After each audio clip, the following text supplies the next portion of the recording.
But I think the problem is that Trump is a real nigga. Like he's a real person. He's not a fake he's not a fake person like if you wore a Napoleon Dynamite gi, that would be fucking hilarious because like it's Napoleon Dynamite, it's a character, you know what I mean? Donald Trump is actually a real person. Though he acts like a character, he's still a real person. So it's embarrassing as fuck to be like, yeah, this is my personality, another human being.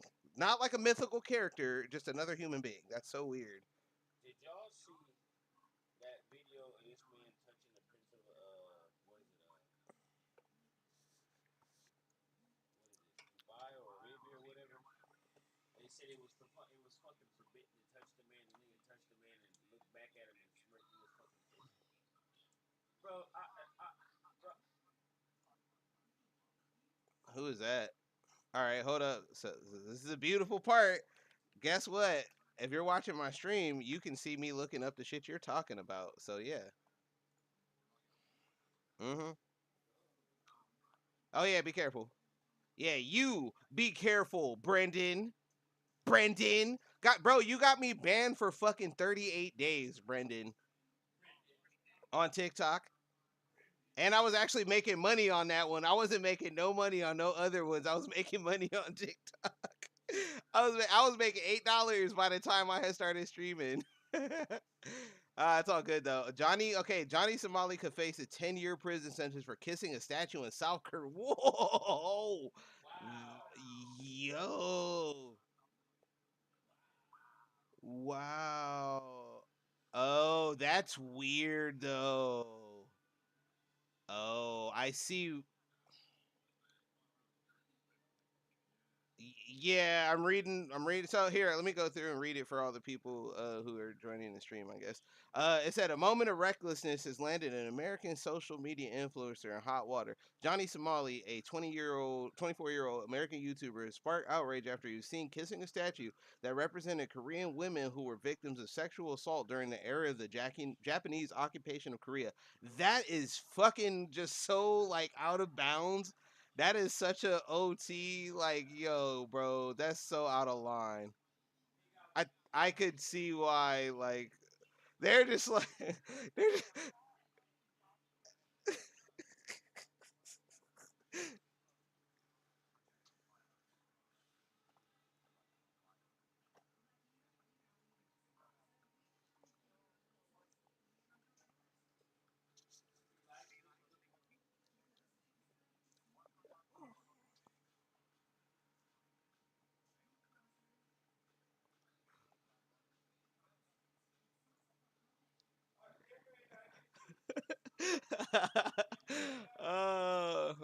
uh, yeah. So, well, if North Korea, we probably would not be hearing about this guy. They would have been like, yeah, we don't know his whereabouts. We don't know his whereabouts. Nothing happened. He just ain't here. What's the matter with you? I told you not here. That's exactly what happened. That's fucking crazy. South Korea, I heard, is interesting if you're black. I heard they have a lot of black fetishization there. Had a homegirl. My homegirl, that is where Dondre is.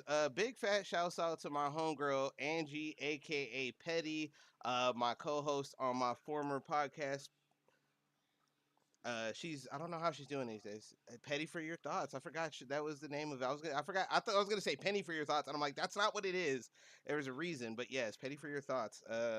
I might bring that back. I really do miss doing those, but I mean, have y'all on as guests too, or just like have the actual panel.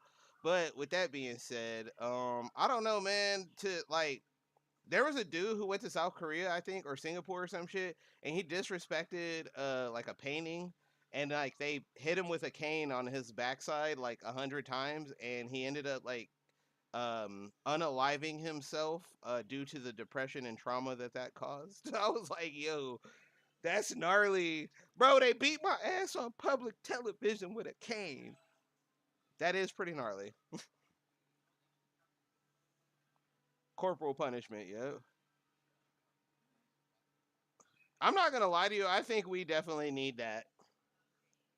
We need that. Excuse me. We need that. Yeah, they made a whole nother season.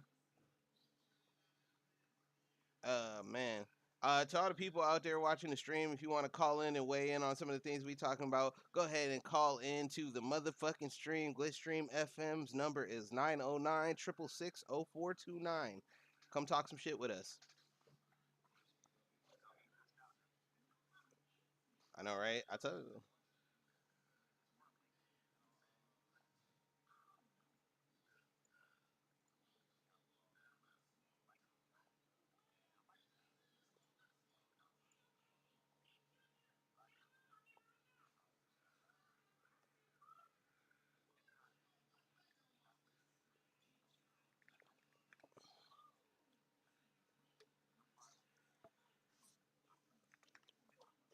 Hmm.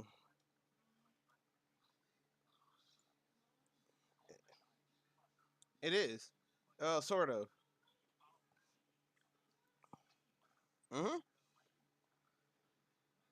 Hey, Brandon, I don't even want to cut you off. I'm actually gonna like add to your shit because I have the screen pulled up. I know exactly what you're talking about. It's called AAVE, African American Vernacular English. So that's the technical term for what you're talking about.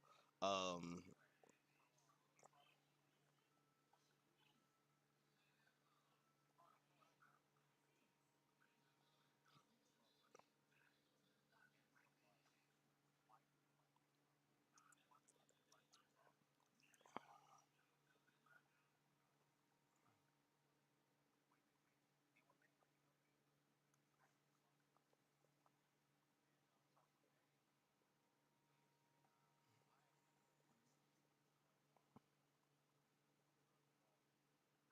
Mm,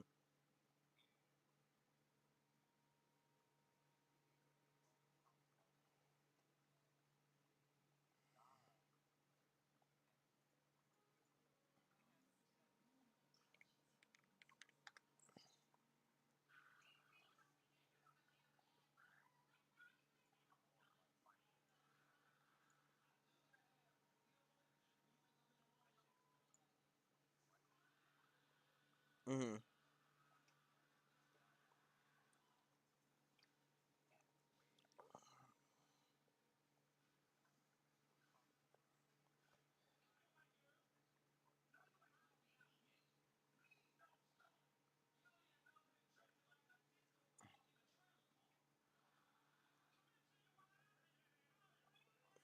Yeah.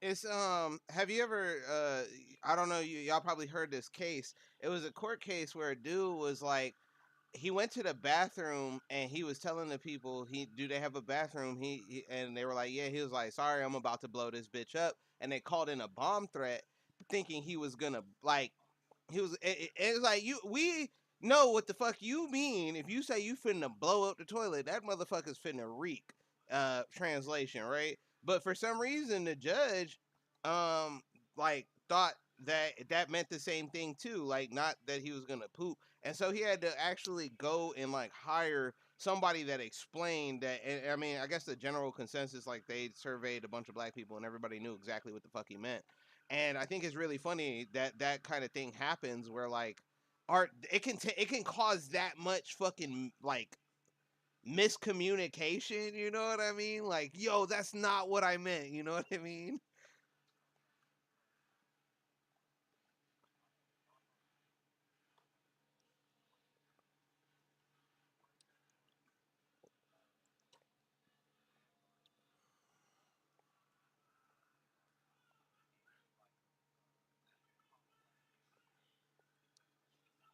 Mm.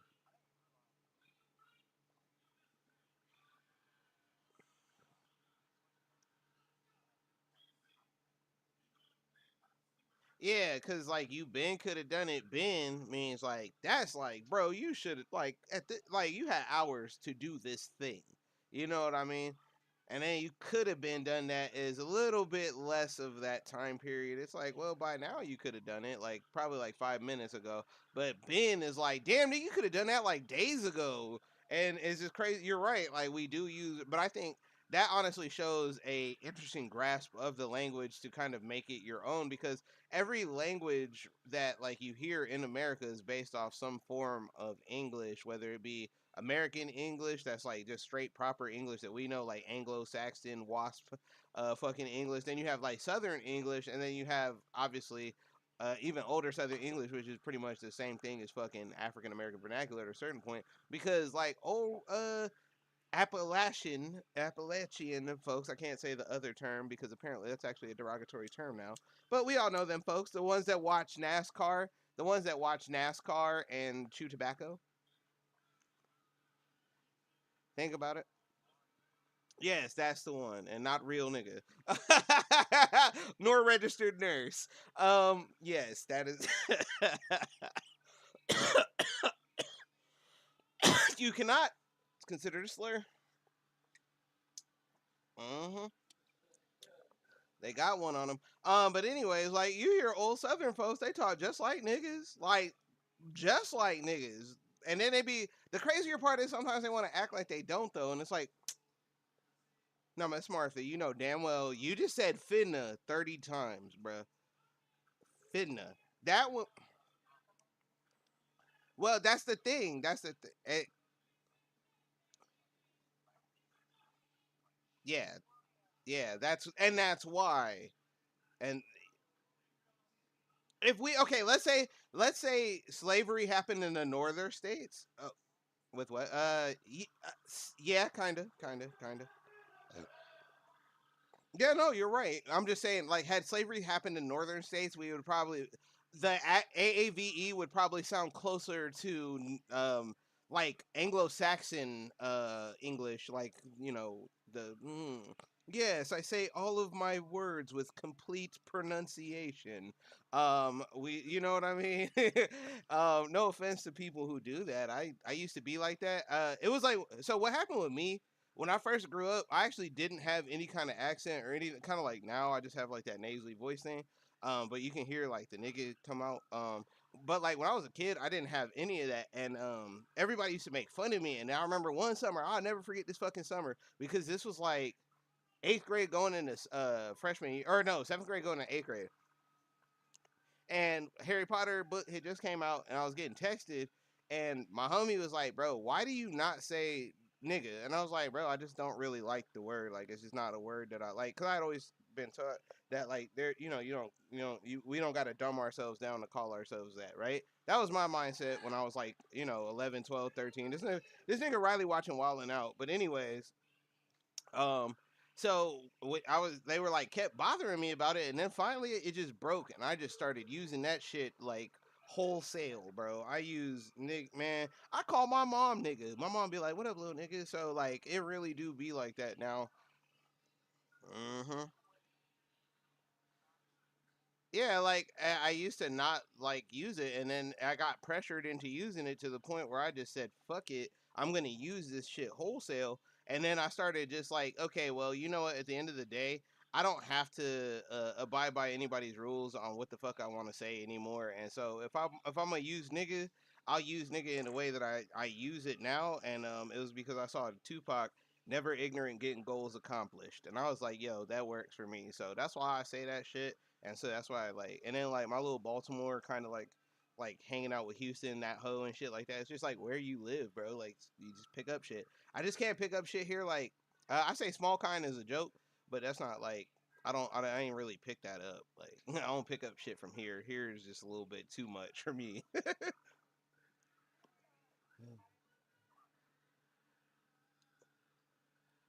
Small kind is the only one for me. Everything else just doesn't really. I don't know. It just doesn't work for me.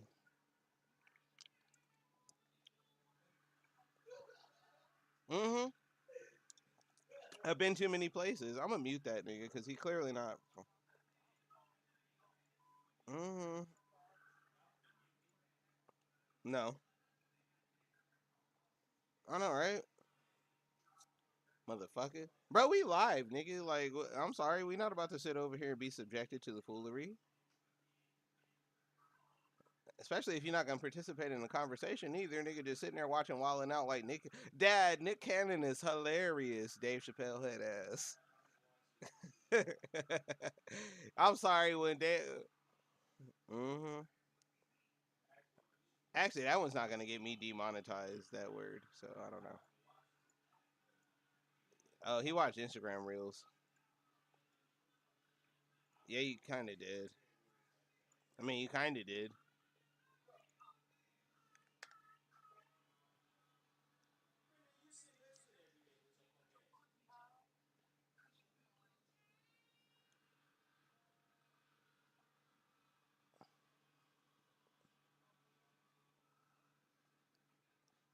Rosa got anime eyes. Rosa got anime eyes just now when she said, "Oh, for real, bro."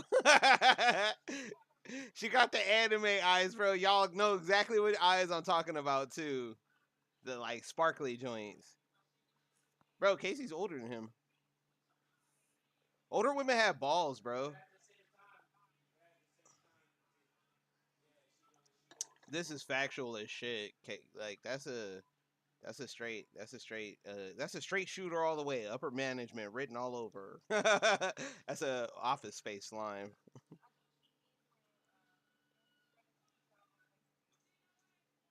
I I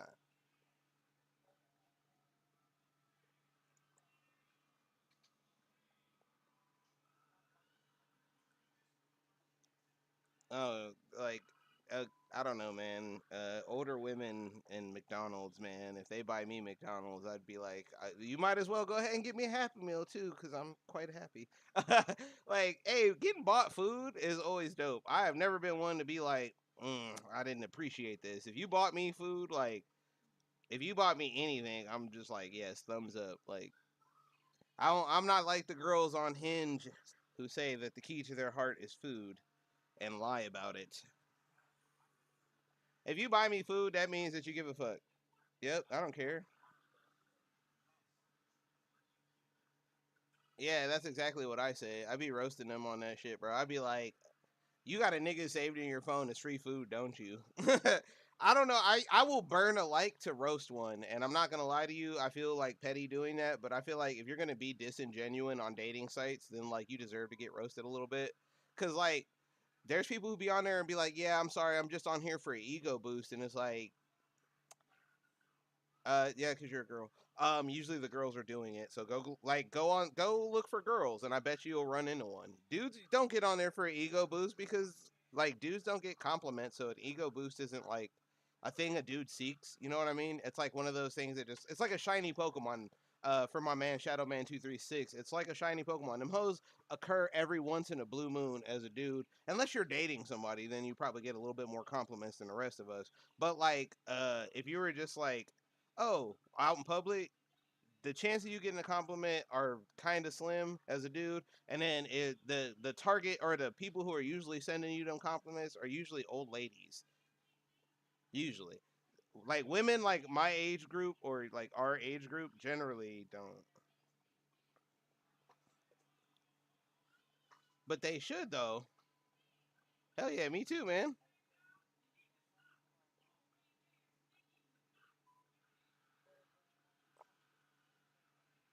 But that's not. But that's actually that's such a that's. I'll say 90% of dudes don't be like that. Woman said she likes my smile. She wants my dick. Like that may be like the first real thought, real for a second, but then it'd be like, right, nah, bro, reel it back. You know what I mean? Like I don't think every woman that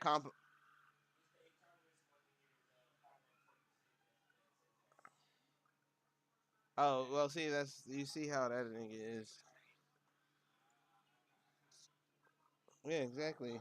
I don't like. I'm at an age where I assume that if a woman compliments anything about me, she does not immediately want to sleep with me. I just don't.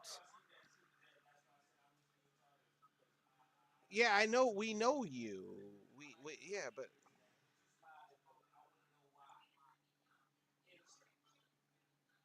I know, right? Not around Riley.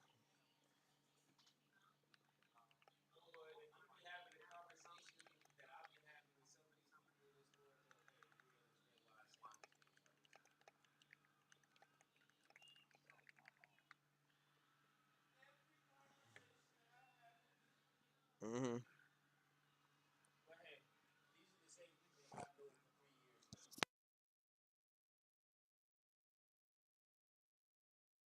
I would say like 3 years.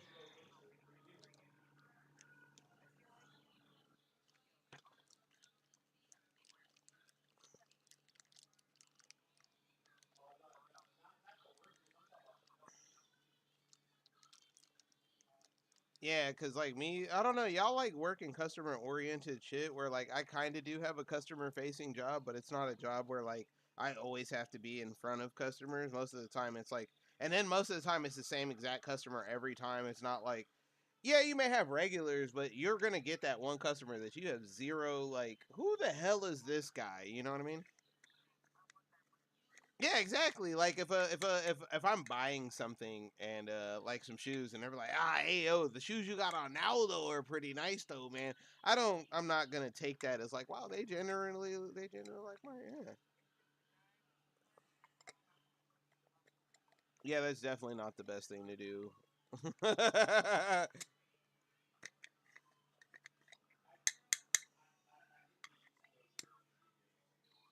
I get that one when I wear the polo black and the Tom Ford. But that because I mean, bro, Rosa, I think I don't know. I think you're think too much of too many of us are dogs. We are not all like that. I think, but I think that no, I think no, I don't think it's a majority either.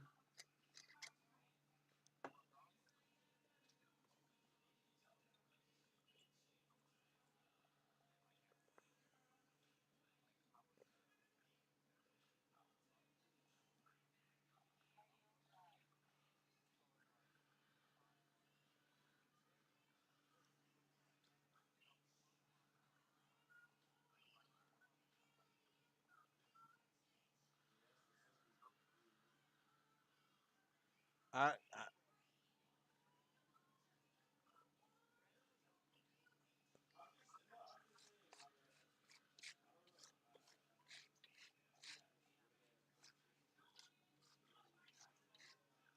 well, this is like kind of like this is just kind of like why it's going down the way it is. It's just supposed to be random as hell right now because like I mean playing music would be dope, but like y'all can't hear the music, so I might as well just not do that right now. We obviously clearly having ourselves a forum. I would say though that like you think most dudes are gonna be like, oh yeah, that chick wants to fuck me, and then what? Like it's like there's a comedian who had a bit, and he was talking about it's like a dog, or it was may have been from a movie. It was talking about a dog chasing a car. It doesn't know what it's gonna do when it catches the car. It's just chasing the car. Like I didn't think I'd make it this far. Like what the fuck is a dog gonna do when it finally catches the car when it parks? Look at it, smell it, and then maybe pee on it and walk away. Like it'd be like fuck. Yeah, go on in, go on.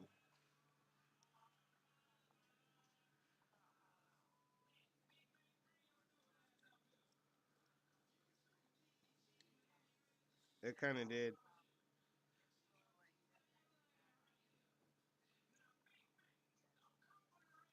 Uh, go ahead. No, hold on. Let her finish. Let her finish. Let her finish. Let her finish.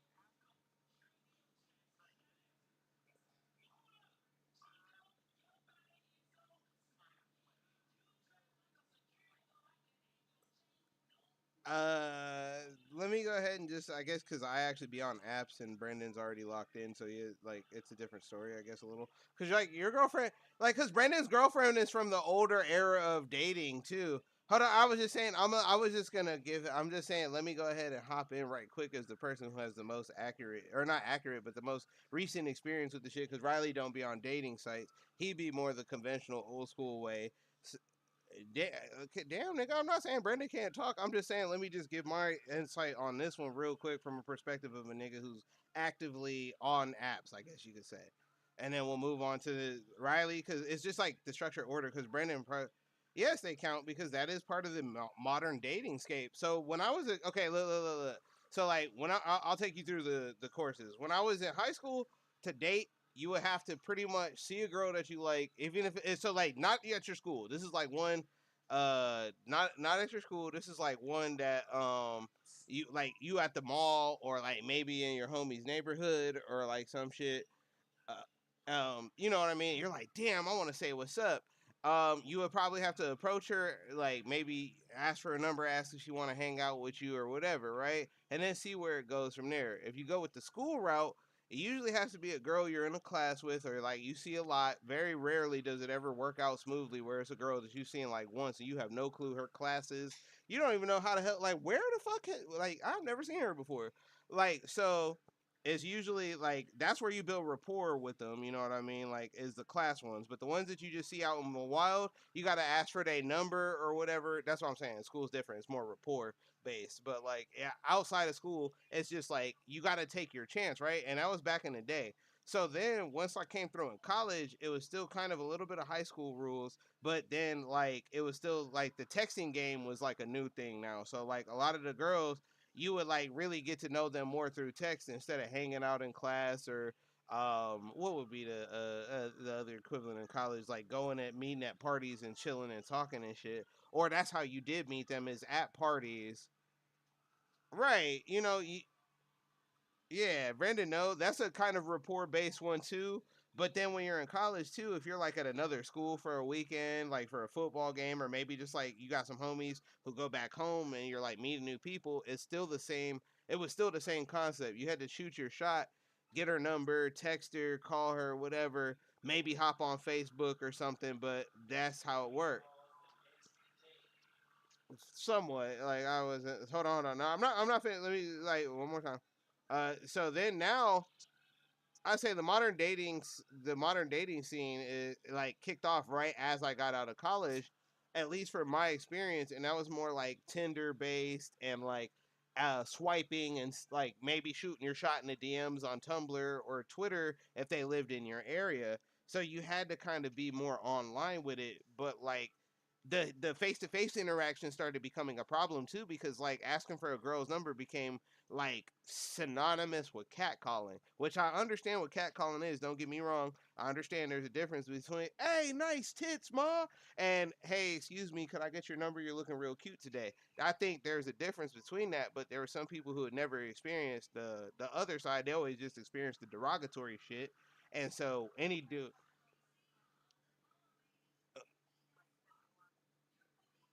but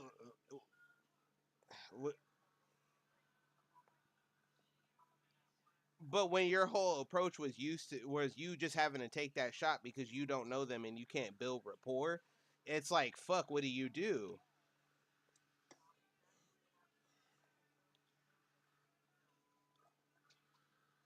Exactly. And so when you're online now, which is where people will either take it one of two places online. I mean, coworkers is like that's a tricky subject. It usually depends on how open you are to fucking your coworker or even being in that situation. If you're not open to dipping your pen in company ink, you just rule that out. But if you're go ahead.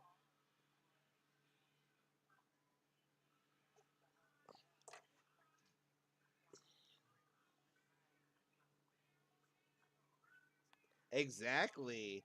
And now we're at the point where dudes are afraid to even come close to trying that because they assume that they're the guy that's not gonna get the number. You know what I mean? Based on your scenario.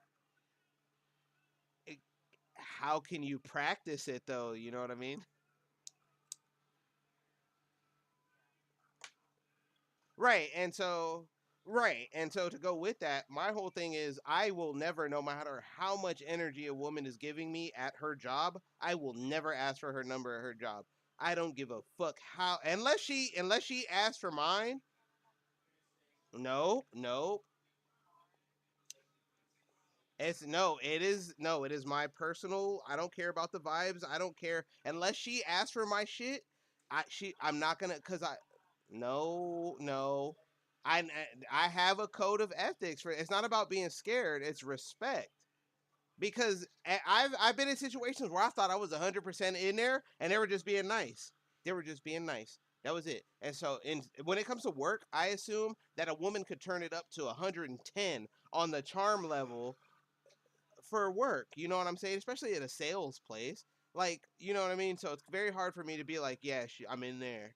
And then what if she's like, ew, gross, what a pig, you know what I'm saying? Like there are reactions that happen like that. But when people be like, what's the worst she could say? It's just no. Have you ever been said, ew, ugly ass nigga too? If you haven't felt that, then you won't understand why shooting your shot is hard as fuck. That shit be like, oof.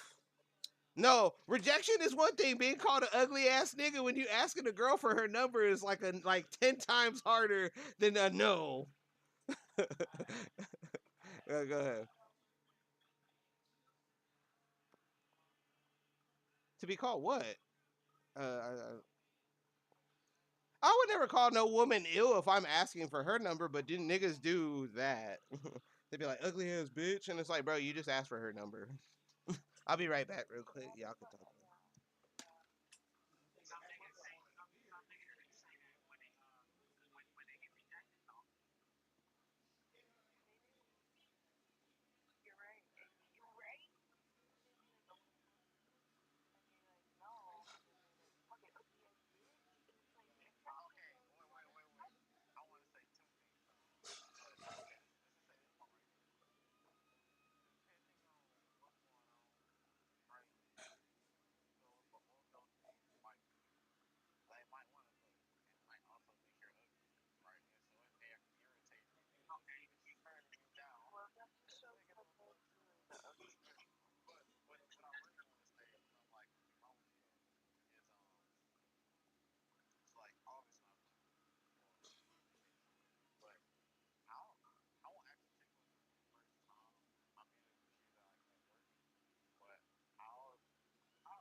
Hmm.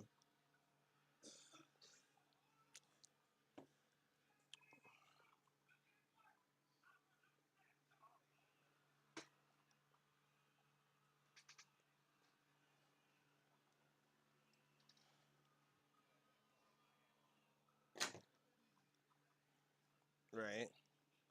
Nigga said committed a bit.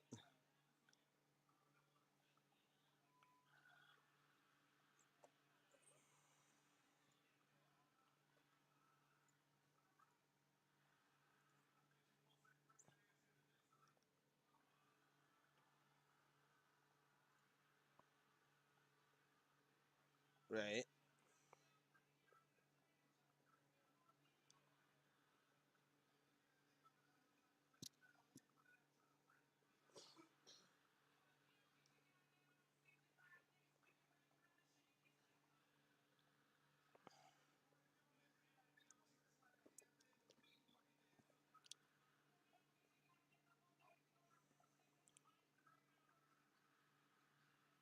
Mm.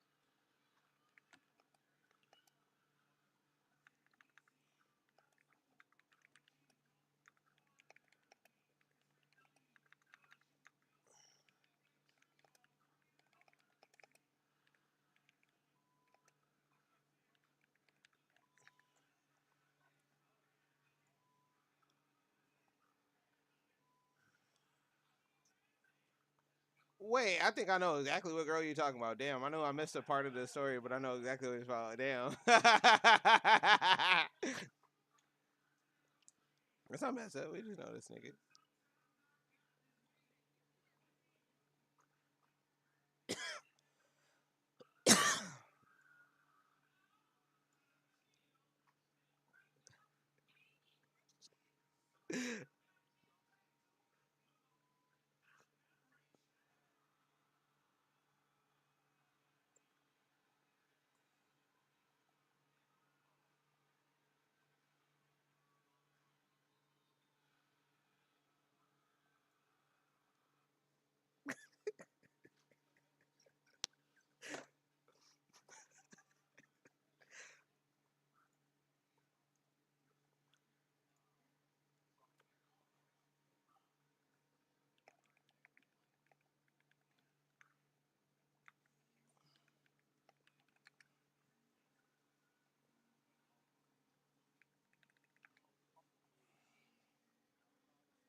Hey, Brandon, how old were you, bro?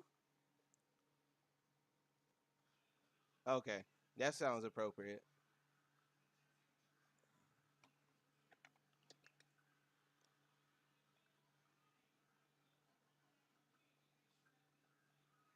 Oh, Brando. No, son, we don't. Nah, cuz I know, right? Of course, it's never the same, bruh. It's uh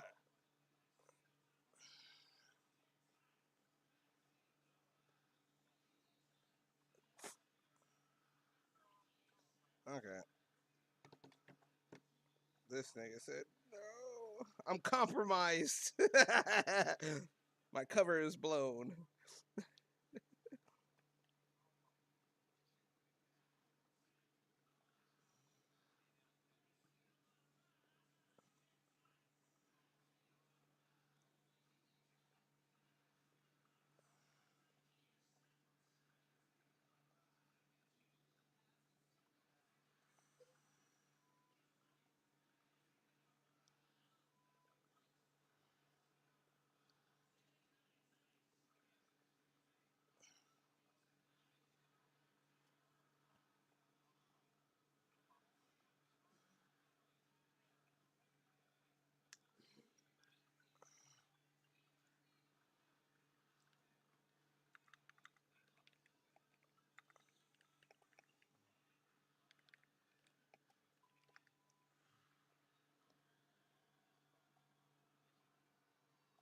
Uh That's so crazy because that actually reminds me of my like actually elementary school shit.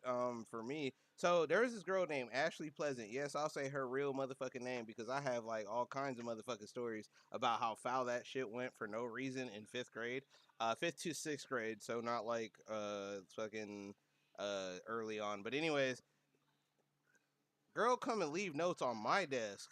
That never happened to me. She asked if I want to be her boyfriend. Dope. Yes, down for that, right? Then we get the summer. I can't see her because, like, when you don't live in the same neighborhood and shit, and you're like 10, you really can't go anywhere. You know what I mean? And I had to babysit a lot, so I never really got a chance to even go like hang out with her over summer. Man, come back next school year trying to think like I think things are still cool, so I'm trying to talk to her and shit. She just avoid me. One day the motherfucking administrator roll up on me and was like, "Mr. Martin, can we have a chat?" And I'm like, "Yeah, what's this about?" He's like, "Yeah, sometimes people they're just not interested, and it's best that we don't deal." I was like, "Nigga, what? I don't think you understand. I was holding this girl's hands throughout field trips and shit, bro. What? I'm not interested." And yeah, that one fucked me up pretty bad. And it was weird because I saw her like a couple years later, and she was dropping off her sister at school, and I was like, I kind of waved, and she like gave me this face. I was like, damn, can't say hi to an old friend. She was like, I don't consider you a friend. I was like, bro, what the fuck did I do? So yeah, I could understand the whole nigga. This is like fifth. This is like 11, 12, 13 ish. So like, granted, it's a little different because adulthood is way different, but it still felt childish the way that Like you were saying, the girl done flipped and said you're a stalker, even though you were cool with her and shit.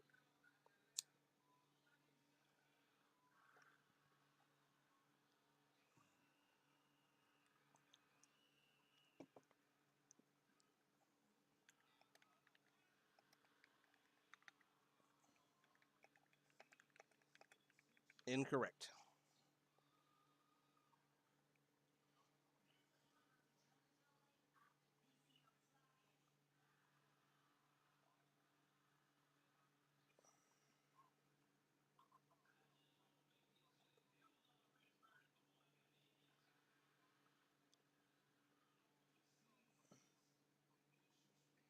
Uh,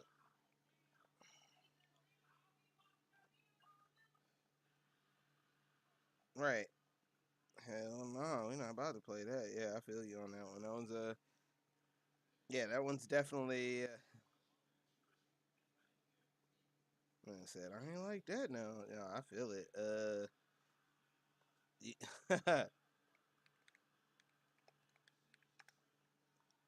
I don't know, but oh, to go back on the whole modern dating thing though, because like I forgot to finish the fuck I was actually where the last like place I was gonna go with this.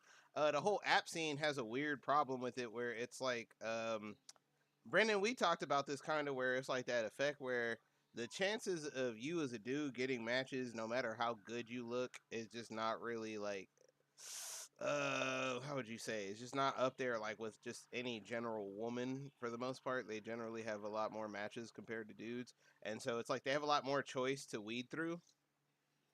And it's like,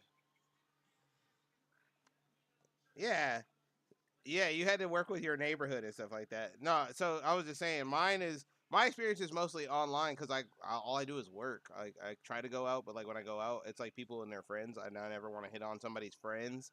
That always sounds weird. Go out.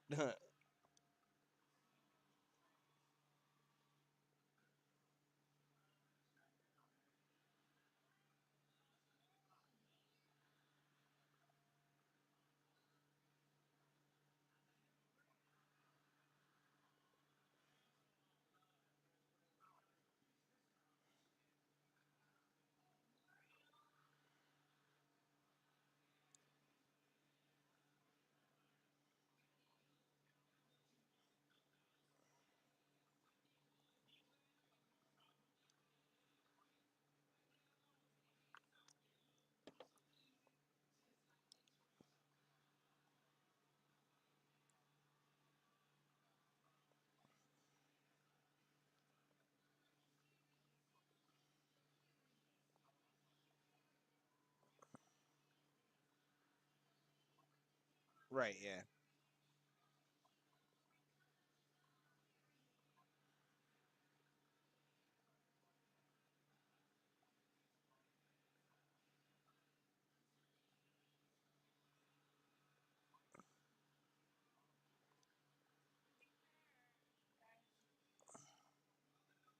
That's not true at all. That's not always true. That's not true. I'm with Riley on this either. I don't. Yeah, no, I'm very particular. I'd say about 60, 60, 40.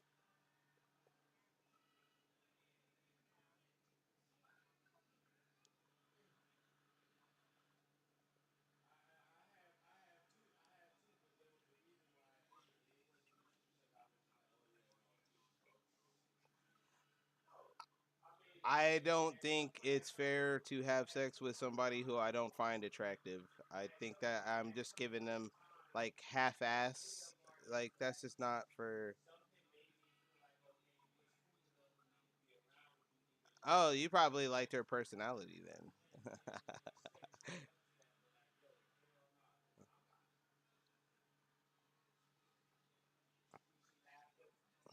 It's kind of like, uh,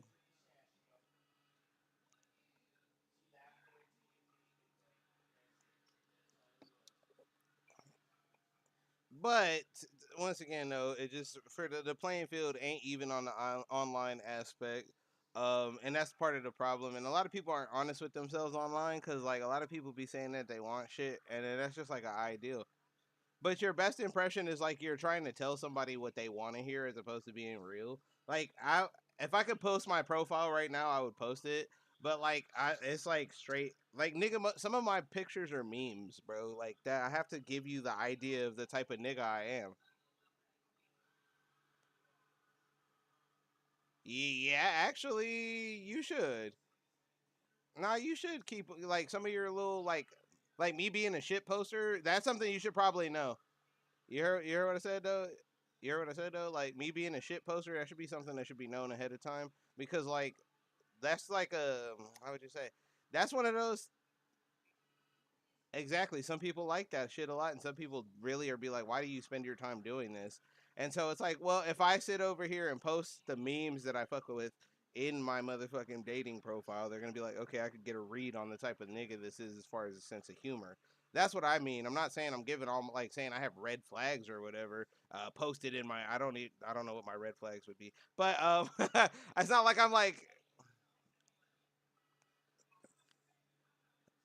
We had texting. We had I was texting in high school and stuff. I just think that right now people are. Oh well, I mean, how would you know about before that? You're not even like I'm fucking with you. Now you're right though. They did have to. It's kind of like when people just were good at were like good at their hobbies back in like the 80s and 90s. They didn't have shit better to do but focus on that shit. Like there's so many distractions now.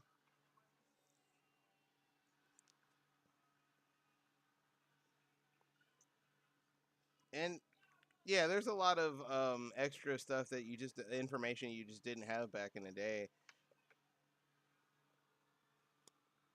It's a tough landscape, and then you do have the prevalence of the mindset that excuse me, it's like it should be a one-sided affair in any aspect. It really is a give and take on both sides. It's not. It's like there, there's the whole "what do you bring to the table" thing is such a crazy like I just don't understand well, it seems to be a big thing because those "what do you bring to the table" conversations pop up a lot on like Twitter and Facebook, and it's just like, all right, bro. Sometimes you just got to do what works for you. Like you can't worry about what social media is saying or the what do you mean?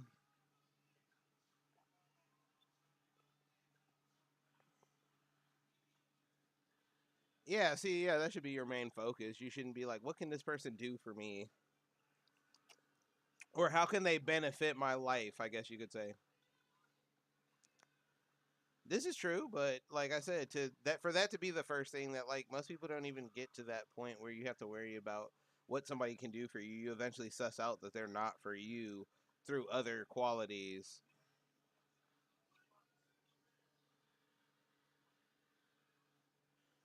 And I think people confuse those two things. They think that that's like part of what they should want in a relationship. And I was like, hold on, you gotta, you like I said, you gotta like you can like I said, suss out like scout the person so to speak. Like you can figure out if that's a person that you even want to fuck with, regardless of what they could do for you. You know what I mean? Like what if somebody's like, yeah, they drop $1 million on you, but then they also like punch you in your face every time they do it, like.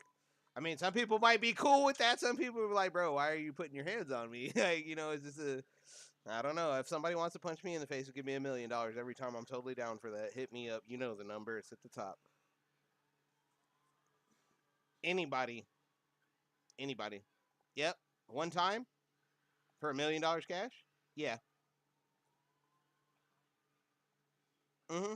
Oh, as hard as you can. No, just a punch to the face, bro. What? Not a like kill me shot. Jeez. Yes. With a with a glove on, of course, not just barehanded. Um, because I don't want to get punched in the face barehanded by Mike Tyson. I don't know. Is that a thing? Is he offering that challenge right now? I just feel like could I tweet Iron Mike Tyson and ask him to punch me in the face for $1 million? I feel like he wouldn't do it. I No, I mean, would he? The answer is probably going to be yeah, but like, is he is gonna like? Will you do that right now? Will you fly to Hawaii and punch me in the face, Mike Tyson?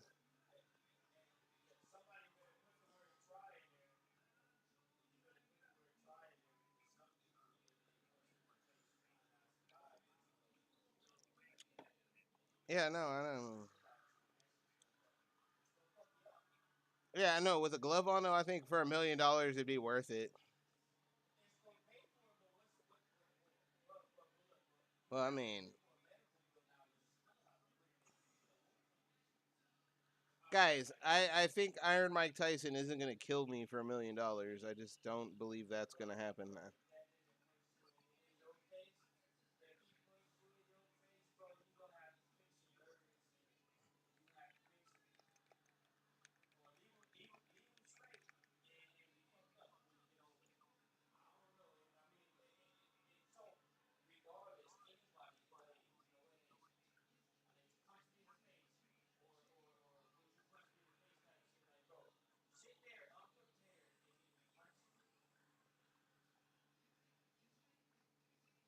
Okay, so I'm seeing. Oh wait,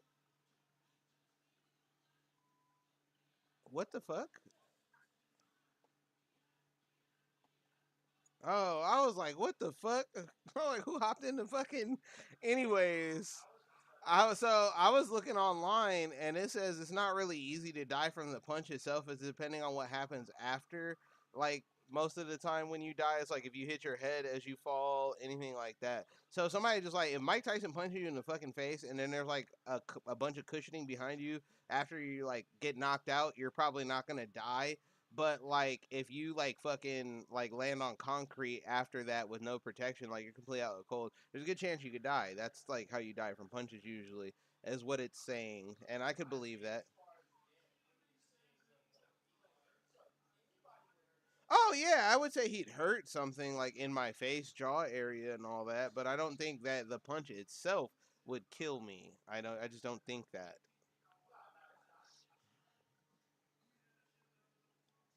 Even the mat, you don't even have to hit the concrete. You could hit the mat, and it would still be hard enough to fuck you up.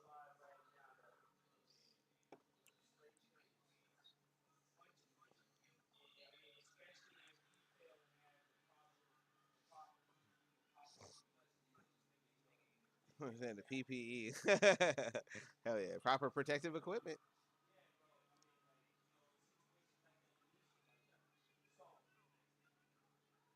Nah, that was funny. I don't know, man. I think for okay, let's dial it down a bit. Maybe not Mike Tyson. Let's just say a random stranger on the street.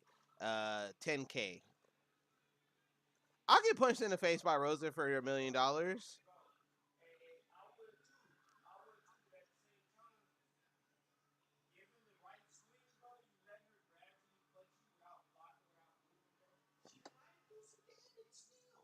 She got long ass arms, a lot of torque.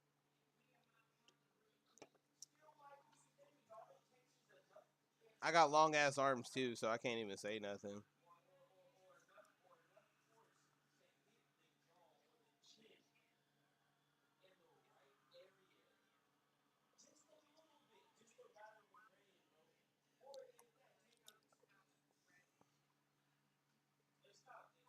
Niggas love violence.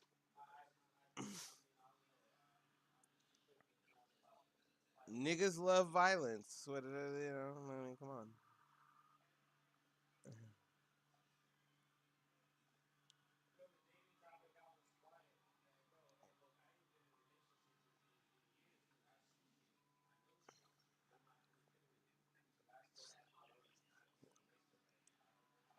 Hey, at least he's honest about it. That's cool.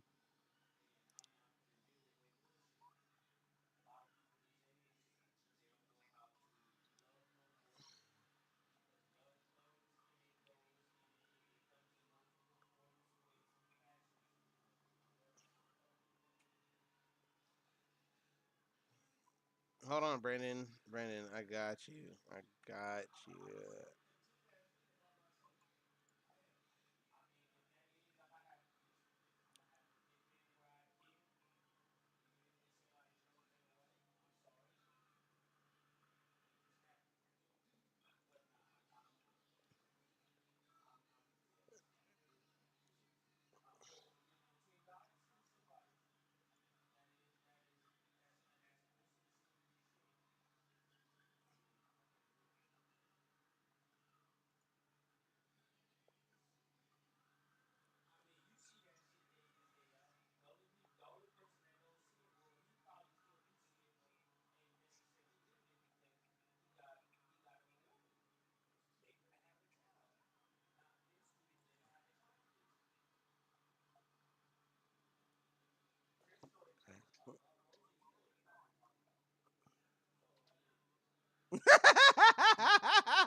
This wildness.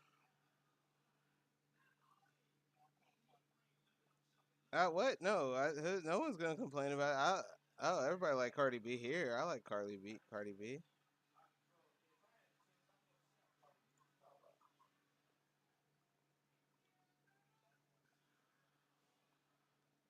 Oh, okay. Oh, yeah. I don't know, man. I'm not a person who's gonna sit over here and act like I think cheating or anything is cool like that. So that's why I do. There's people who that whole work husband thing, work wife, work husband concept, bro. I'll kill a motherfucker. What you mean you giving my girl a back rub at work? I'm gonna back rub your face with my fists. Yeah, I'm just walk up on you. Boop.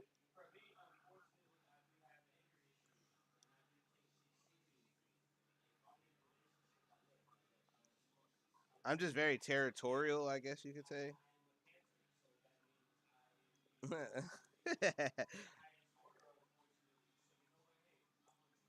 Hey, he's a cancer, guys. He's a cancer.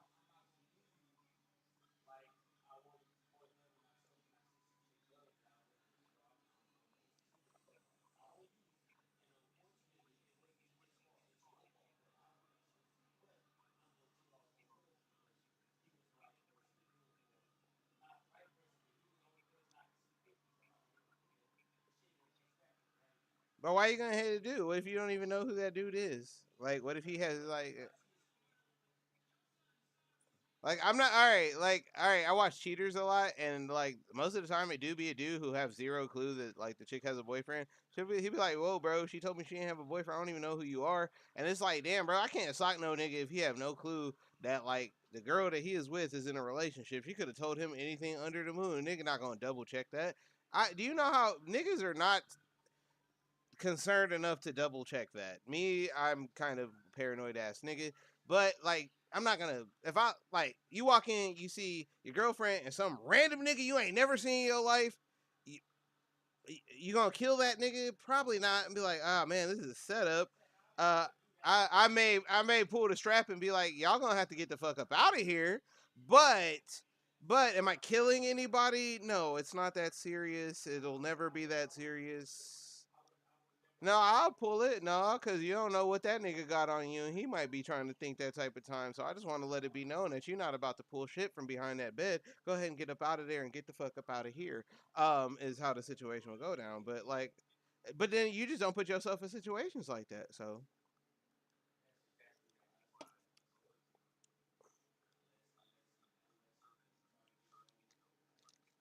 this nigga here says somebody grandma. These days, these days, motherfuckers be grandmas at 35, so that ain't even crazy. I'm like, what, 34? I know a girl who has a child that is 18 years old and she is 37. And I'm just like, nigga, that's crazy. Then again, my grandma was 19 when she had my mom. So it ain't that. It's like, that was the norm back in the day, too. It ain't that crazy. My mom was 20 when she had me. Well, 19 going on 20. She was like a week away from 20. Nah, hey, I will say this, and I will always stand by this. Ain't no girl moving fast enough for an old nigga to catch him. Like that old nigga is like clearly trying to do something, bro. I'm sorry, 30 and 17 is kind of egregious. No offense to your pops,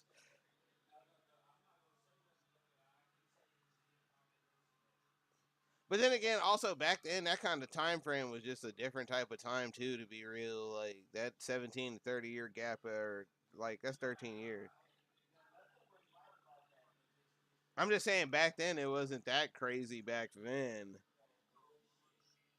Nah, back then, nah. I have a couple family members that fit that same criteria. Is what I'm saying. Like, it's not like that's an anomaly.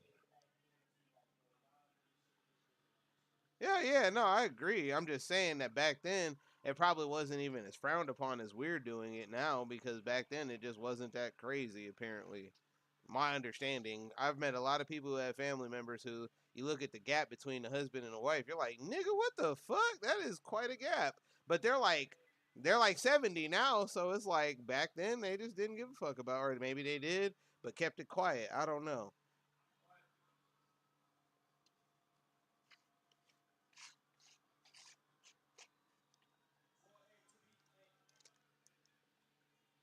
I say 60 70s, 60 70s. Hey, can you bring me the doobie bag? The doobie bag. The bag that has all the doobies, man.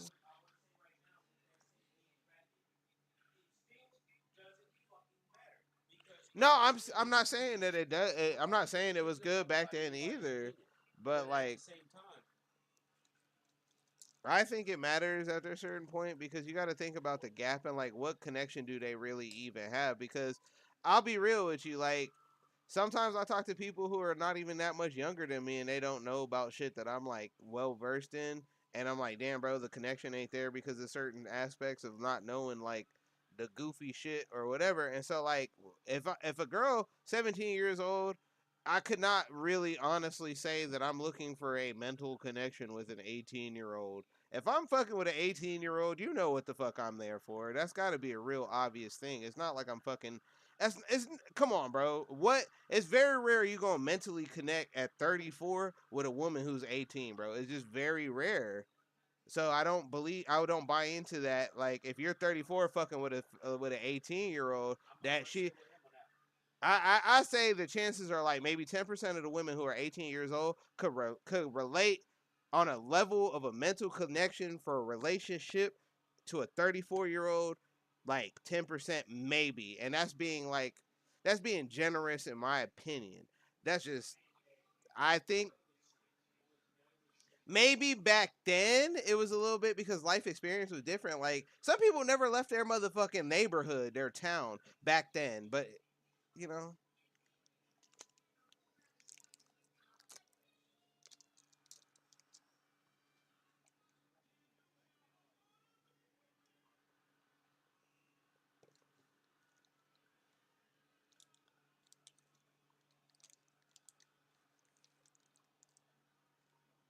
Man, bro, what the hell is this ugly ass blunt, man? Well, and I'm saying like you could say that you could go with that aspect, but I'm just saying the age gap like between like just I wouldn't even say back then it was probably less frowned upon for that same reason, but I still think it's a little weird to want to fuck with the 17-year-old at the age of 30, and regardless of how society was. I just feel like there wasn't no 30-year-old ish women for you to be fucking with. And I mean, right? I, I just don't. I don't know. I just feel like his parents ain't that old. You know what I mean? They weren't born in farming times. You know what I mean? His parents are not like fucking. They're not 70 right now, guys. Let's be real on his parents.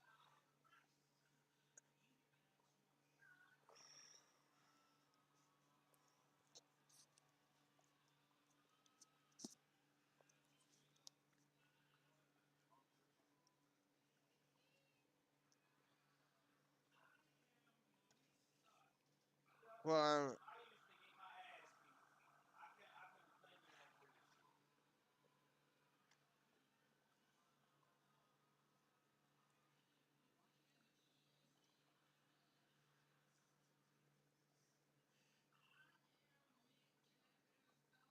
that's not that's different. Purely for the company doesn't mean I want to put my dick in you.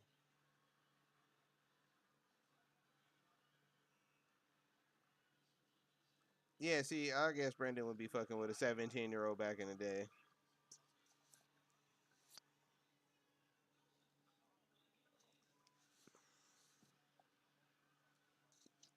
Yeah, I'm talking about that. You're saying a time period.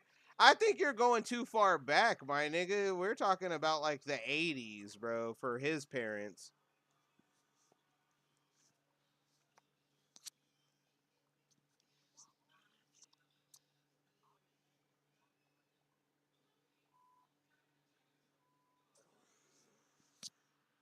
But I mean, if you want to go off that premise though, there's like shit where they've tested if children could.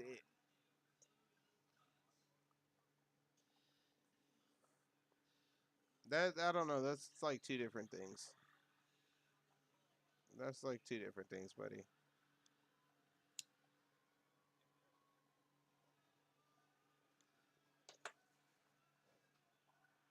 Hey, you preaching to the choir on that one, bro. You're preaching to the choir.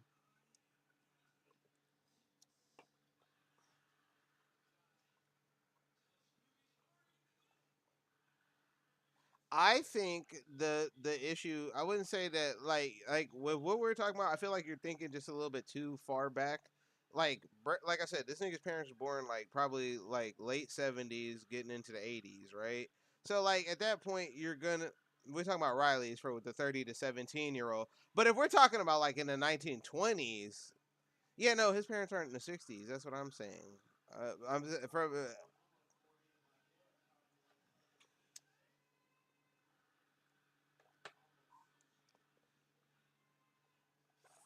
Not really. Like I think you're giving a little bit too much credit for simplicity back then. But I get what you're. I do get the general point. I'm just saying that as far as today's standards, though, like a 30 to 17-year-old would not have nothing to really connect about because life isn't that simple back, like as back then.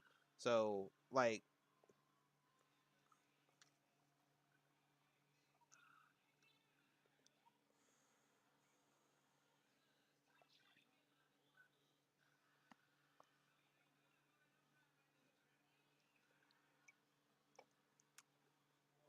I'm not saying that you. I don't. I didn't say that you can't. I said that the chances are low.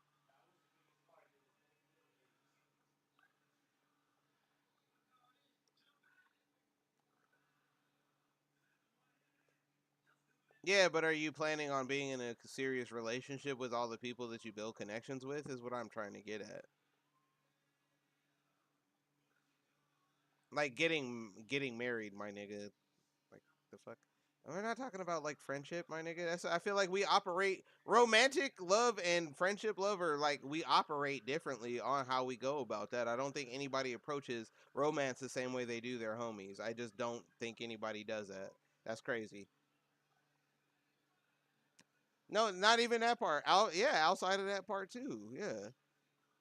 I'm saying I would not treat my homies the exact same way I would treat my girlfriend. You know what I mean? It just doesn't work. That's you can on what scale? Like on a just like chatting around or like because at the end of the day, like if you both make a request of me, at the end of the day, I would honor it pretty much on the same scale. It's not like you both have any kind of different favor with me, but like yeah, we do interact differently, and our connection may be different. But at the end of the day, that's like friends.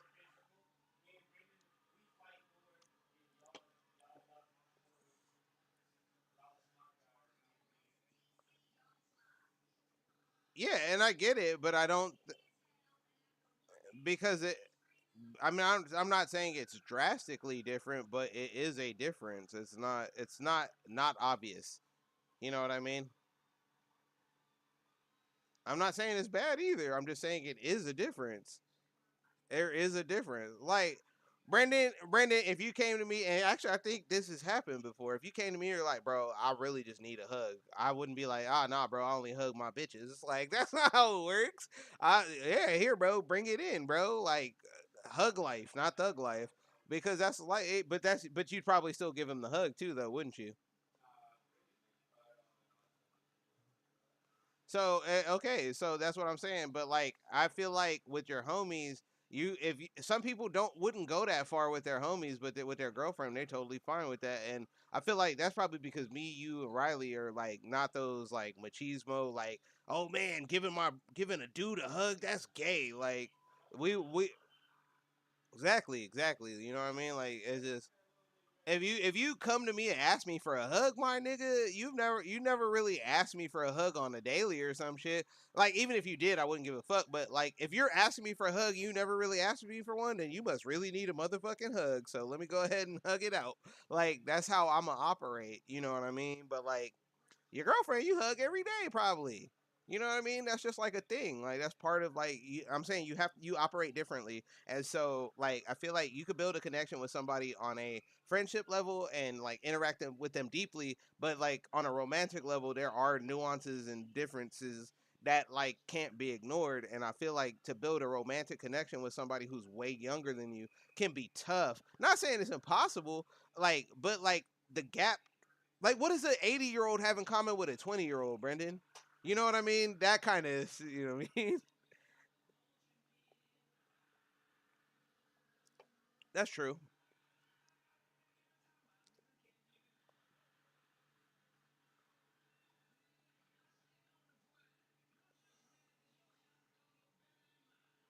Yeah, no, they are.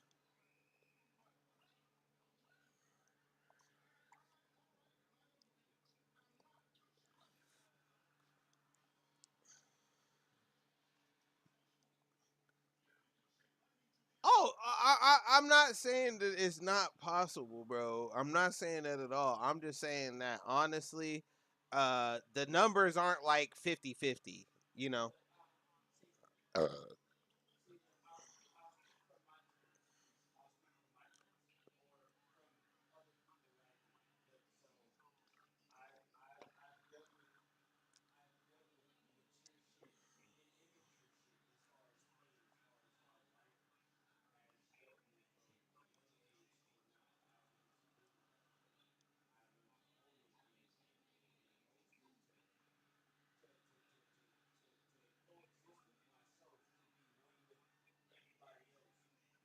and mostly to coexist with myself, to be one with everybody else. Now, a younger person, and I've seen this day in and day out. I talk to these people and I try and actually understand them. They've been through this, they have dealt with this, but they don't know how to deal with it. They can't. I don't know. Something in the stuff.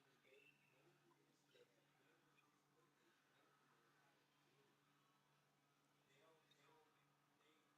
immature. I think sometimes life forces us to grow up, and sometimes life makes us allows us to not have to. And I think some people get stuck that in like no, I don't. I don't 100% agree because there's people who are in circumstances that modern society is just not a factor. Like, all right, prime example. Most niggas be on the internet keyboard warriors and then die over that shit, right? Like the Instagram live drill rappers, right? Like those type niggas. They going looking for niggas and all that shit. Then they end up getting popped on Instagram the same way that they was talking about popping somebody, right? That's immature, goofy ass shit from this society that kind of did not exist on the levels back then. Like I was doing some shit back on the social media era at that same time, like when it first started, but a lot of our shit was still in the streets. Like if you saw somebody and they were talking shit on the internet, we squabbling at school. There's no we're gonna keep talking shit and then we're gonna go ahead and start doing stupid shit because we want clout. And like, all right, prime example, heard about this nigga named Wero 10K. This is a rapper out in Houston, Brandon. This nigga was from a nice neighborhood and had nice parents and still wanted to go shoot shit up. Those niggas are crazy. Like, bro, his mom worked at T-Mobile and got him the numbers for the niggas that he ended up going and shooting up, bro. So like, come on, bro. Most people don't have those kind of connects like that when they're in the hood, bro. Like you gotta, if you do, you had to pay for that. Like your mama do not work at T-Mobile. Stop it. Uh, and all those niggas get caught up, and it's like because they want that clout, and that's something that like in my and when I was coming up, the internet was still like one of those things where you did have keyboard warriors, but you weren't getting clout for like shit like that. You know what I mean? That wasn't cool shit. So modern society does kind of allow people to still do juvenile, immature shit till like their late 30s because that's money. Money's being made off of that kind of shit. Niggas are getting rich off of that kind of shit. So it kind of allows you to be immature because you're like, well, fuck that. I don't have to mature if I want to get this bread. Like, clearly they want me to be immature, so I'm gonna keep wilding out and acting fucking stupid. And then, who cares what happens? Because I mean, like, How you have 8 million plays but get shot in the chest running down your ops? Come on, bro. My life would be focused on that music. I'd be in the booth every motherfucking day doing everything I could be, because clearly people fuck with my shit and there's an avenue out of this shit. But if you're gonna go ahead and say, you know what, bro, I want to be in the streets, I want to be running and shooting at niggas. I don't care if I'm making money off the rap shit. This is the life I live. That kind of shows a level of immaturity that our society does allow for some reason.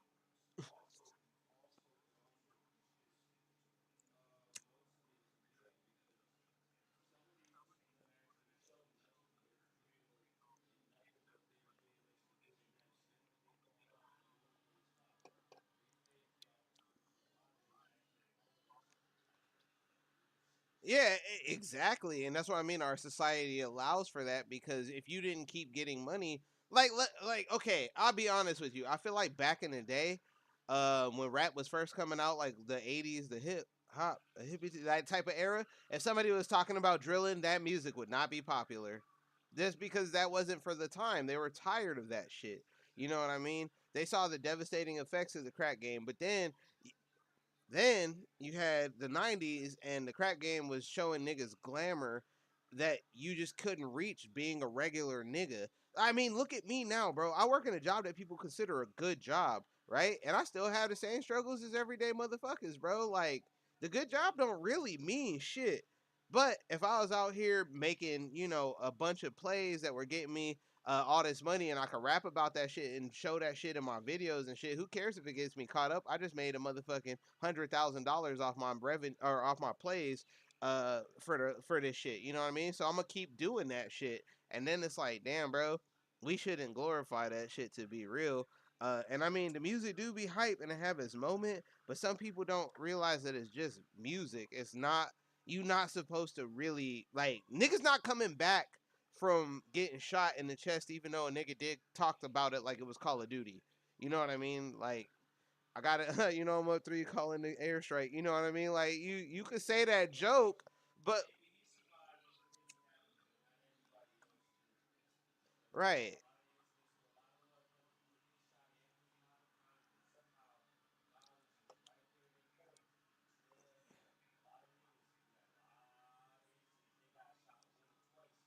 I feel like I feel like God ain't even really a factor when you live in it. I feel like uh, whatever energy you're putting out, negative energy is powerful as fuck.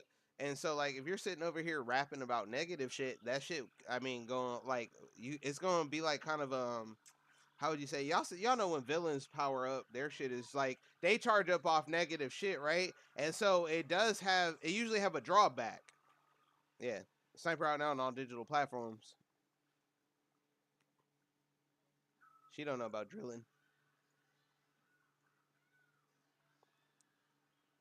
Nah, you're good. Yeah, no.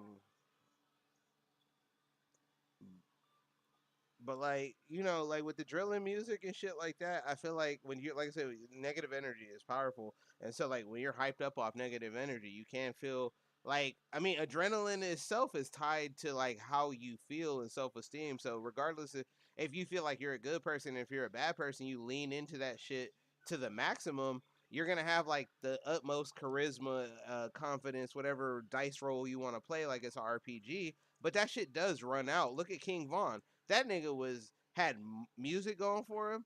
Was friends with one of the most visible rappers at the time. Could leave that shit alone. Could just leave. Could rap about it, but leave it alone. You know what I mean? You could tell your stories, but not do that no more. He want to go run up on a nigga without none of his homies at a random club in Savannah to squabble with somebody who he had problems with.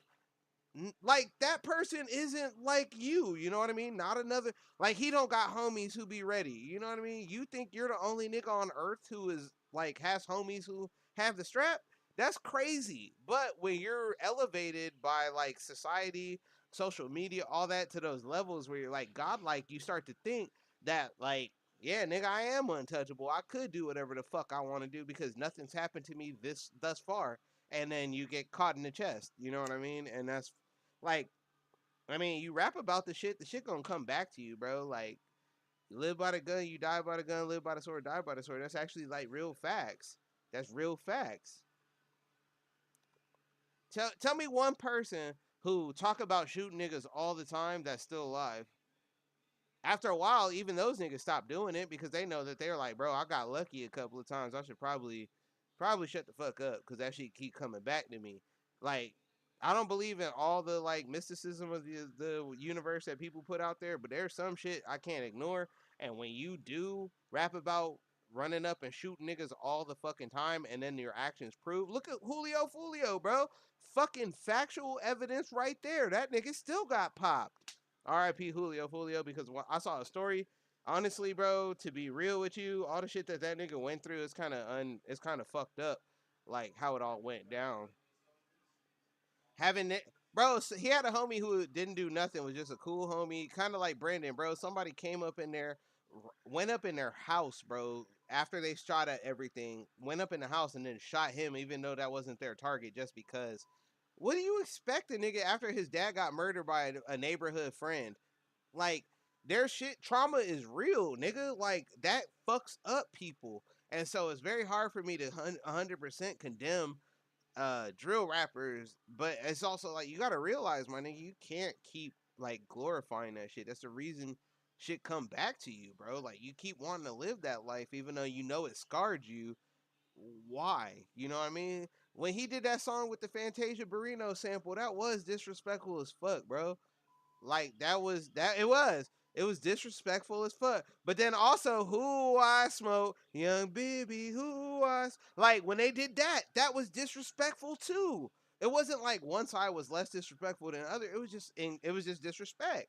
And it's like, damn, bro, we didn't even really have to take it to these levels. That's what, like, low key, like, there are people who do want to see that, because at the end of the day, regardless if you die or live, they're going to get money off that track because they signed you to a deal. Pop Smoke, they released his album posthumously, which I finally learned how to say that word a few years ago. I was like, posthumously, what the fuck does that even mean?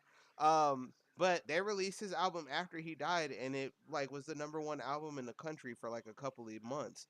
They made their money off that nigga even if he's dead. They don't care.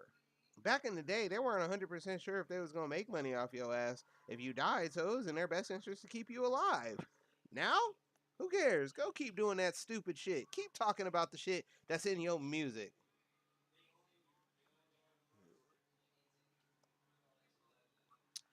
Somebody said the OTF Jam situation. Somebody said, how did this verse get cleared? And it was the verse where he was telling basically like what everybody in their crew like about, and it's kind of one of those things where like, yeah, who was in charge of checking them verses and saying, hey bro, you kind of saying a little bit too much. They might start putting two and two together. There's no A&R, there's no label executive who's listening and shit and is like, yeah bro, we would normally allow you to do this song, but we're gonna just shelf this one. It doesn't work like that no more. You could just put out what the fuck you want, even if they tell you you can't release it. Most of the time, there's no contracts. Most like, all right, I run Virtual Craze Records, right? That's my label, right? If I myself as Black Chris got signed to like Atlantic Records or like one of the major label companies, right? And I said I want my record label to be part of my deal, you're responsible for every aspect of the record label that you're controlling. Empire Records, Atlantic Records, Warner Brothers is not going to check the verses and tell you you need to shelf that song because it's just not hot or whatever. They don't have any kind of say on that at that point. It's up to you to basically check that shit. And if you're gonna let niggas say crazy shit, like, I don't care how hard it is, you're basically kind of drawing some attention to us. If you don't have that kind of foresight, you kind of deserve like what you get. You feel me? Like, I fuck with Dirt, but like, you didn't have no foresight to make sure that. Mm, mm, damn, Brendan.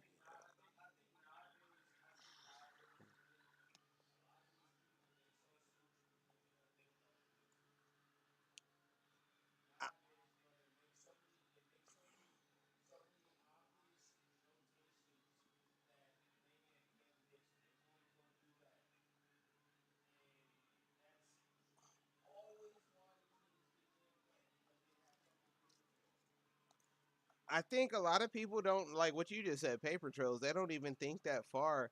Like, okay, to quote one of the people that I was kind of just talking about when I was saying got popped in the chest. I learned about this nigga named Bloodhound Lil Jeff, right?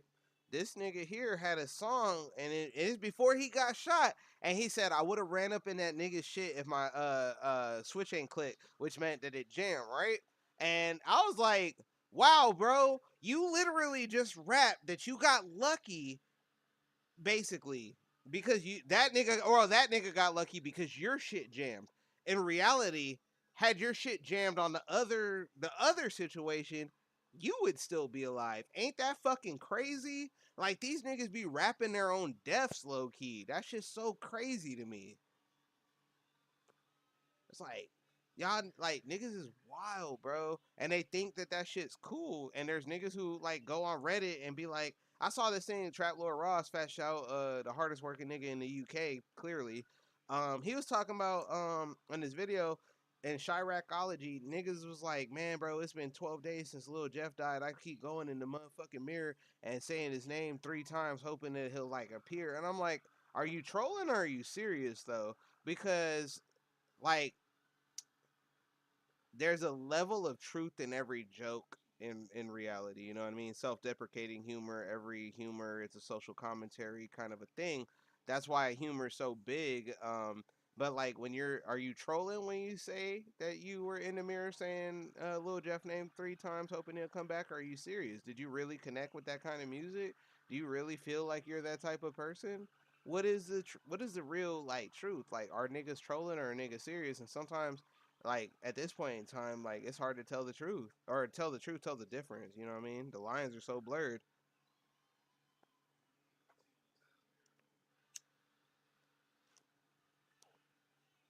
Damn, did everybody drop out? I was about to play the cricket sound.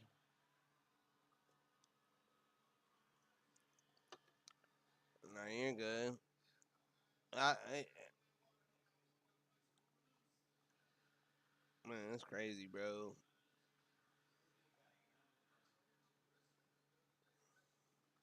Uh, hey,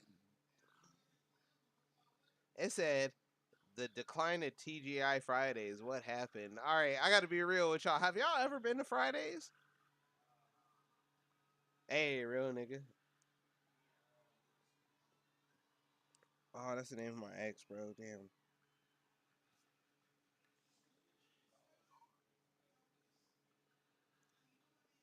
Yeah, I was on the other end. I was man, you know me. I'm a gentleman ass nigga. I was taking the women folk wherever. I got clowned on where I took her. Oh no, I mean no, like I was the one who was like making the suggestions. That's what I'm talking about. It was kind of annoying though, cause like dating Mexican girls be annoying because they be trying to talk about Mexican food choices. Like, I'm sorry, my nigga, I enjoy this place. If you don't like it because your hood don't fuck with this place for some personal reason, I don't understand. I'm not from this part of the Southwest. Like, apparently people be beefing with restaurants in the Southwest.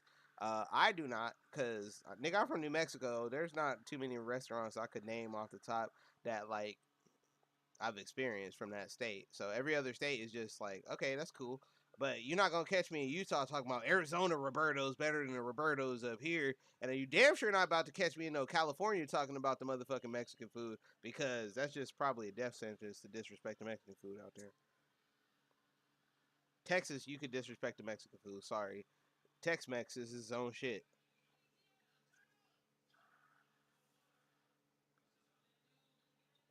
Well, that's what I mean. You could disrespect Tex-Mex. You can't disrespect Mexican food like traditional Mexican food. Traditional Mex, not a lick of it. Si, senor.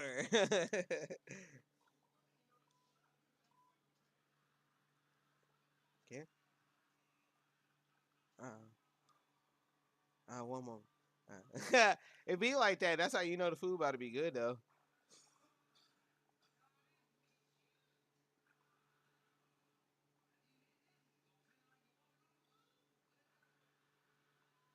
I don't even want to disrespect Beaumont. The girl,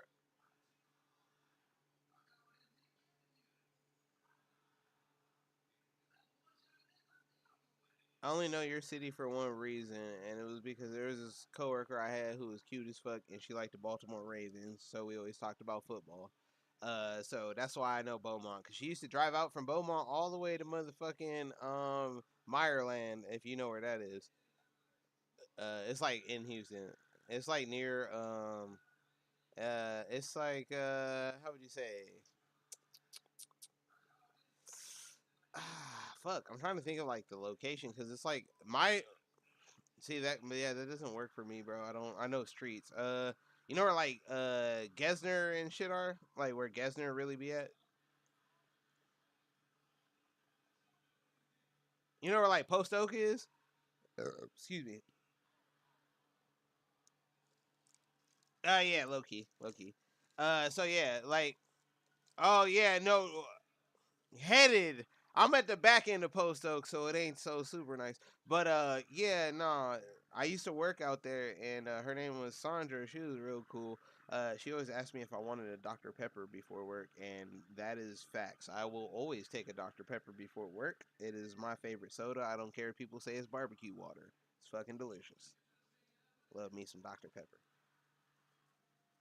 But yeah, that's how I know Beaumont. She was my manager. She's the only person I ever worked my longest shift with. I worked a 28-hour shift consecutively, no break. Yeah, it was. And actually, I'll shout out my motherfucking manager so that way she could get whatever kind of fines. And I used to work for Express, the clothing store company, and one of the managers, her name was Kyle. Yes, her name was Kyle. No trans stuff, nothing like that. That it was a her named Kyle, which is crazy. I've never heard a woman named Kyle. Never, not in my whole. I've been alive a long time, and I've heard hella fucking names. Kyle ain't one of them for a woman. I've heard of niggas named Ashley. I've heard it. I've heard of niggas named Courtney. I've never heard of a woman named Kyle. Exactly. But have you ever heard of a woman named Kyle? Exactly. Exactly. And anyways, District was and Riley noticed because he done got caught up in this. District done came. Oh, District's gonna be in the area. We really need to rearrange the store and get it looking real nice before they come in. 28-hour shift. District come for 10 minutes. Everything looks beautiful, guys. Have a good one. Out, bro. Out, bro. I wanted to throw a fucking fit. What you mean everything looks good? I need you to go look at the corners to see that there is no dust. I need you to see the folds. I need you to see the folds on the men's t-shirts, the V-necks in particular. I need you to see that because that's what I was told I needed to focus on. But nobody focus on that, and they just come do a little quick look and then they get the fuck out and then go have lunch because that's what happens when you're a motherfucking manager slash district. I only had that shit happen to me once, and that shit felt so lazy, nigga. I have never felt like the laziest nigga on earth when I until I was a manager, like a store manager, the big nigga. I would drive around Houston picking up fucking shit from other stores, fucking smoking in my motherfucking car, sitting in traffic, nigga. I was not doing a motherfucking thing for 8 hours. I felt so lazy. I did not like that shit. If you don't pay me, I like to feel productive. I'm not looking for a job right now. That is not a plug for a future employer, by the way. Just wanted to let you know I'm gainfully employed. I do not need them niggas pay me as much as I dislike how everything goes. Those niggas pay me. Anyways, I asked about the TGI Fridays because I have been to TGI Fridays one time. It was my mom on my birthday, and she did the thing where she told the people that it was my fucking birthday, and they came out singing "Happy Birthday" and brought the cake, and it was on fire and all the cool shit. And it was like, this is still low key embarrassing, but I appreciate you doing your best to show out for my birthday. Cause any nigga approaching you singing "Happy Birthday" is never like it feels like you're a victim when they sing happy birthday to you because like what are you supposed to do besides thank you? Like I appreciate you taking your time to sing this really drony song. I don't do that. It's rude. Why would you tell them shut the fuck up? I just tell people, look, you don't gotta sing happy birthday to me. I appreciate y'all. Y'all real cool. We don't have to do this to each other. That's what I tell them. I told them that at work, and they were like, "Are you serious?" I was like, "I promise y'all, I don't need y'all to sing happy birthday to me. Please don't do it, cause it's stupid. I don't. When you're a kid, I guess maybe it's exciting, but once you're 30." and some change, and you hear "Happy Birthday" to, like, please stop, kill me right now. I can't fuck with it.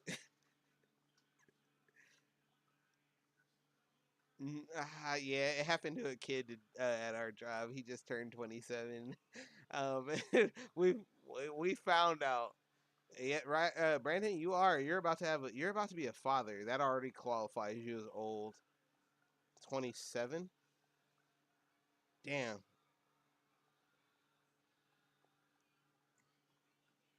Mm.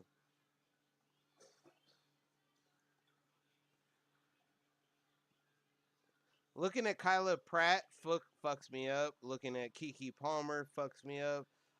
Looking at that he's a light skinned dude who looks like a white guy who is actually also an actor. If you've ever seen One on One with Flex Washington, he was Arnez.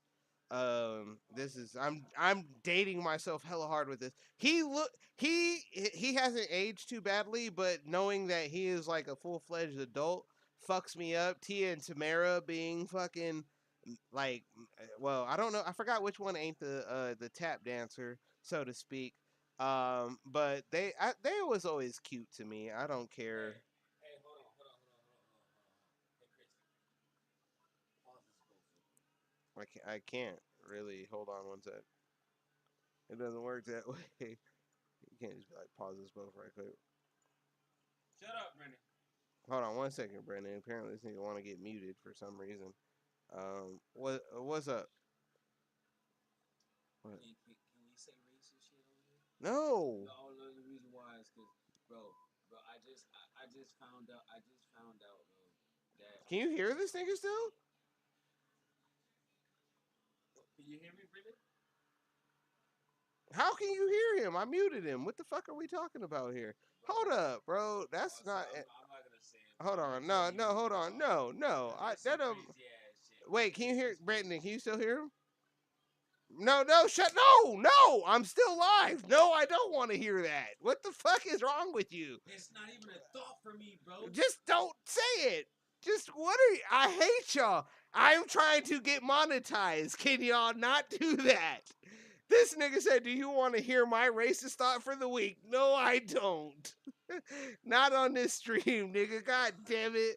Hold on, bro. You know what? I'm gonna just hold up. Thank you for joining GlitchStream FM. It was the motherfucking night glitch hour. We was live for an hour and 38 minutes, and these niggas clearly done lost their motherfucking minds. I'm gonna help them find it. Y'all have yourself a beautiful weekend. I'm gonna catch y'all tomorrow, not the same time.